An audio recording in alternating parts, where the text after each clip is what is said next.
اعوذ باللہ من الشیطان الرجیم بسم اللہ الرحمن الرحیم معزز ناظرین السامعین السلام علیکم۔ صحابہ کرام ایک مسلمان کی زندگی کے لیے نمونہ ہے، معیار ہے اور اس کے ایمان کی جان ہے۔ اہل بیت رسول خون رسول ہے، ان کی محبت فرض ہے۔ صحابہ کرام کی تقریب ایمان کا حصہ ہے۔ اولو العزم صحابہ کرام بھی ہیں اور کم درجے والے صحابہ کرام بھی ہیں، لیکن مسلمانوں کے لیے، ہم کے لیے وہ سارے ہماری آنکھوں کا نور ہے۔ ان کے بارے میں بات کرنا اپنے ایمان کو تازہ کرنے کی بات ہے۔ میں آج آپ کے سامنے ایک ایسے صحابی کا تذکرہ کرنے لگا ہوں جو نسبی طور پر، خاندانی طور پر معاف کیجیے گا، اتنے بلند نہیں تھے، لیکن محبت رسول میں بہت پختہ تھے۔ محبت رسول ان کا ایمان، ان کی جان تھی۔ ان صحابی کا نام حضرت جلبیب تھا، حضرت جلبیب بن فہر تھا۔ وہ انصاری صحابہ میں سے تھے۔ اگرچہ ان کا قد چھوٹا تھا، رنگت بھی صاف نہیں تھی اور نہ ہی امیر اتنے تھے کہ لوگ ان کی کوئی پرواہ کرتے، لیکن وہ بڑے ہنس مکھ تھے۔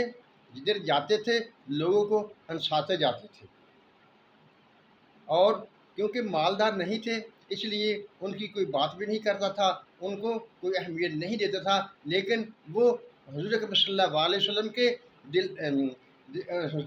کے خادم تھے اور جان سے زیادہ چاہتے تھے، جیسا کہ ہر مسلمان حضور اکرم صلی اللہ علیہ وسلم کو اپنی جان سے زیادہ چاہنے کا دعویٰ کرتا ہے۔ قرآن بھی یہ کہتا ہے کہ تم، حضور اکرم حدیث مبارکہ بھی ہے کہ تم اس وقت تک مومن نہیں بن سکتے جب تک، حضور اکرم نے ارشاد فرمایا کہ میں تم کو تمہاری جانوں سے زیادہ پسندیدہ نہ ہو جاؤں، زیادہ قریب نہ ہو جاؤں۔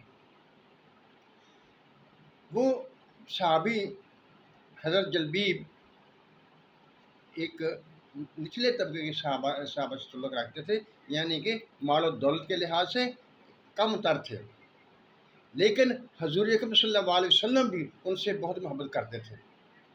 حضور اکرم صلی اللہ علیہ وسلم نے ایک انصاری صحابی سے کہا کہ آپ مجھے اپنی بیٹی کا نکاح کرنے کا اختیار دیں۔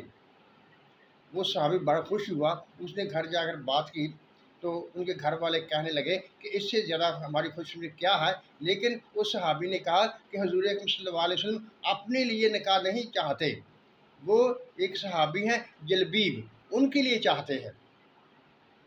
جب ان کے گھر والوں نے یہ سنا تو انہوں نے کہہ دیا فوری طور پر، جلبیب، وہ جلبیب جو لاٹا سا ہے اور اس کا رنگ و روپ بھی نہیں ہے، ہم نے بڑے بڑے سے ٹھکرا دیے، ہم مجھ سے رشتہ نہیں دیں گے۔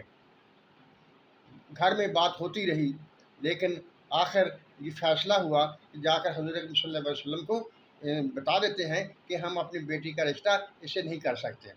جب وہ صحابی حضور اکرم صلی اللہ علیہ وسلم کے پاس جانے کے لیے تیار ہوئے تو ان کی بیٹی نے کہا، ابا جان، آپ کیا حضور اکرم صلی اللہ علیہ وسلم کو میرے نکاح کا اختیار نہیں دے رہے؟ آپ سوچئے تو اس سے حضور اکرم صلی اللہ علیہ وسلم کو کتنا رنج ہوگا۔ بہتر ہے آپ میرا نکاح جہاں وہ چاہتے ہیں ان کو کرنے دیجیے، اللہ تعالیٰ مجھ میں کوئی کمی نہیں رہنے دے گا، اللہ تعالیٰ مجھے خوب برکتیں عطا فرمائے گا۔ جب اس بیٹی نے یہ کہا کہ مجھے یہ شادی منظور ہے، آپ میری شادی کا جو ہے اختیار وہ حضور اکرم صلی اللہ علیہ وسلم کو دے دیں، تو وہ باپ بہت خوش ہوا۔ اس نے جا کر حضور اکرم صلی اللہ علیہ وسلم سے کہہ دیا کہ آپ جہاں چاہیں میری بیٹی کا رشتہ کر سکتے ہیں۔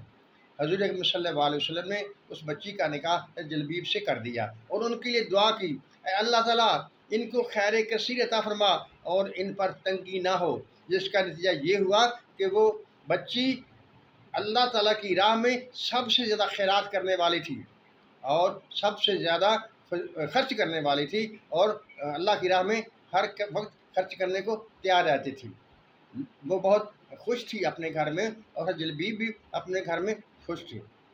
ان کے نسب کے بارے میں تو زیادہ پتہ نہیں ہے کہ کیونکہ صرف ایک عبداللہ ابو برزہ کی حدیث مبارکہ میں ان کا ذکر آتا ہے اور کہیں سے ان کا ذکر نہیں ملتا، لیکن وہ حضور اکرم صلی اللہ علیہ وسلم سے محبت کرنے کے معاملے میں بہت آگے تھے۔ حضور اکرم صلی اللہ علیہ وسلم سے بھی اس سے بہت زیادہ محبت کیا کرتے تھے۔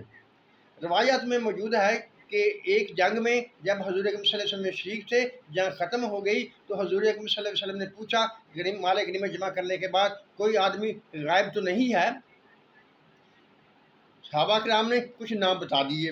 اس کے بعد حضور اکرم صلی اللہ علیہ وسلم نے پھر پوچھا کوئی اور آدمی غائب تو نہیں ہے؟ پھر آپ کو نام بتا دیے گئے۔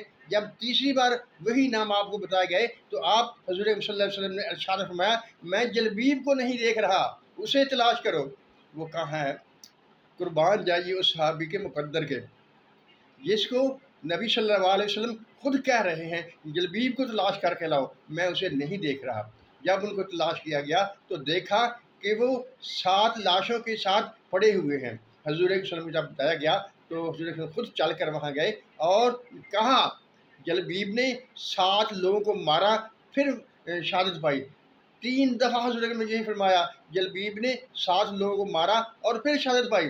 حضور اکرم صلی اللہ علیہ وسلم خود اسے اپنے ہاتھوں سے اٹھا کر لائے اور اسے قبر کے سپرد کیا۔ یہ ہے مقدر۔ اگرچہ جلبیب دنیاوی لحاظ سے ایک غریب صحابی تھے، مال و دولت میں اتنے زیادہ آگے نہیں تھے، آپ کا نسب اتنا مشہور نہیں تھا، لیکن مقدروں کا ولی تھا، نبی کے ہاتھوں سے قبروں میں دفن ہوا۔ اللہ تعالیٰ ہر کسی کے مقدروں کو روشن کرے اور خوش نصیب بنائے۔ اللہ تعالیٰ ہم سب پر اپنی رحمتوں کی بارش کرے اور ہمیں اپنے نبی صلی اللہ علیہ وسلم کی شفقتوں سے محروم نہ کرے، بلکہ اپنے نبی کی شفقت ہمیں وسیع طور پر عطا فرمائے۔ آمین۔ اللہ حافظ۔